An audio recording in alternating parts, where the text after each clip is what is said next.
Another day, another stock at a 52-week high. This time it's Square.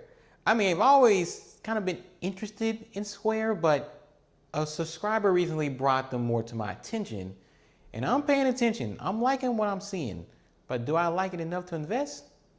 Let's see about that. How's it going, world? Michael EJ here, helping you reach your financial goals and dreams by becoming the best investor you can be. If you're new to the channel, what's up? Mainly talk about building wealth through the stock market here. More importantly, talking about how to think differently than the market. The mantra here is if you want to beat the market, you got to think differently than the market. So if you want to think differently than the market, make sure to subscribe, like this video, and let's get started. Now, Square, very interesting company, kind of a commerce ecosystem. That's what they call themselves, a commerce ecosystem. So it's more than just the POS system that's you can plug up your phone and use that to charge clients and do transactions. And they offer a variety of different services. So with that being said though, I mean, they IPO'd, what was it, a couple of years ago, 2014, 2015. And I mean, the stock's been doing well as of late, really well. I mean, maybe too well. So let's look deeper into it. And let's full disclosure, we're going to use my new economic stock picking methodology. Check it out in the card if you haven't learned it. But first off, we're paying attention to, is this a short-term trade? So first, it hit the 52-week high. It's near it, you know, it's within 5–10%, so that's not an issue. Sell side support though, it's murky. First of all, there's 35 analysts covering the stock. I mean, that's a lot of analysts covering a $20 billion market cap stock because of, you know, the hype behind the company, obviously. But just 60% are behind the stock with a buy rating, which to me is okay, but not great.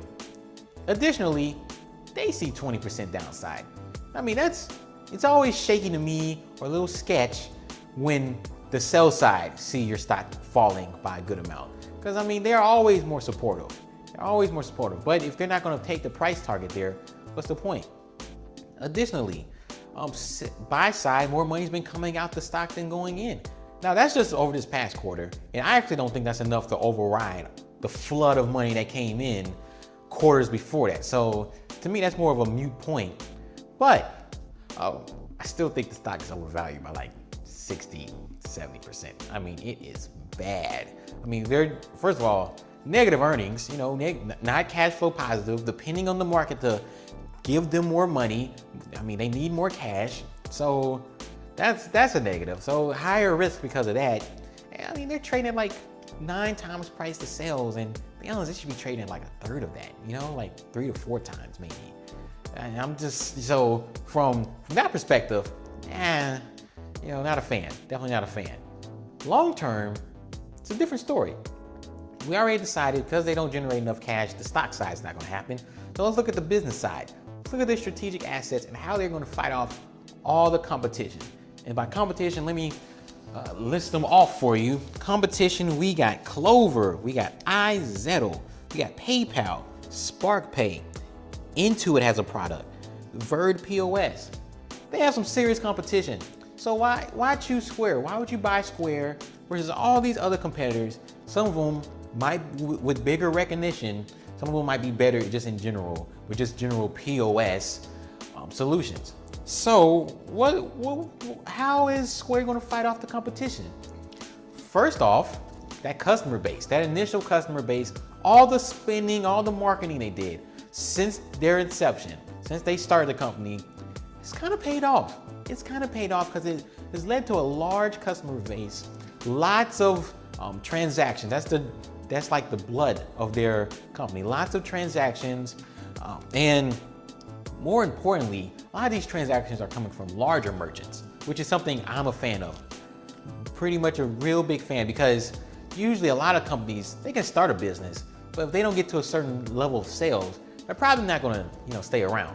Probably not gonna stay around. It's tough to become profitable, even with like a $40,000 or $50,000 business. I mean, it's very tough. So seeing that nearly half of all the transactions and the transactional volume is coming from companies and merchants that have more than $125,000 in sales, I mean, that's pretty good. That's pretty good. That's next level stuff. So having a better customer base is really good from the start. Now, what I like the most about the company though is they're trying to be a little bit like Apple and creating an ecosystem and doing more and more with the ecosystem. So they took that initial customer base, collected as much data about those merchants as possible, and figured out what other services they can offer to those merchants to take it to the next level and create very high switching costs for the company. So, very first thing, well, just for an example, I'm going to talk about Square Capital. This is where they offer loans to help with working capital needs while on these smaller businesses, especially if you have a long track record of using them for transactions. They're gonna offer you capital just for working capital, cash management, inventory, all these sorts. And then you don't have to directly pay them back. You'll just pay them back by just doing enough transactions. It hopefully just leads to more transactions, and that is how you're gonna pay them back. Very interesting service, and the loans for it's becoming higher and higher on a quarterly basis. Other services is inventory management, invoice management, the use of your iPad. You can use your iPad now as your POS instead of buying their actual hardware, and business analytics. Very important. People overlook, small businesses always overlook the analytics.